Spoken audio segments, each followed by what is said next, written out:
How to open a real account on Metatrader 5. Hi everyone, welcome back to our channel. In this video, I'll be showing you the ways to open a real account on Metatrader 5.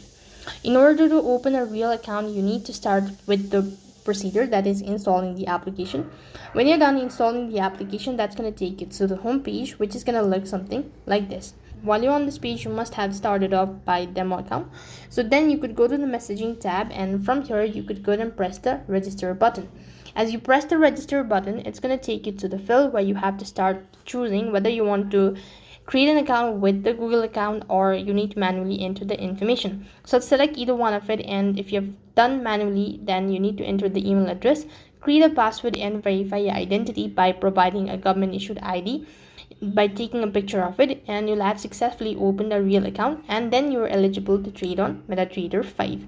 So that's how you could open a real account on Metatrader 5. That's all for this video. I hope the video was helpful. Make sure to like, share, and subscribe to our channel. Thank you for watching. See you in the next video.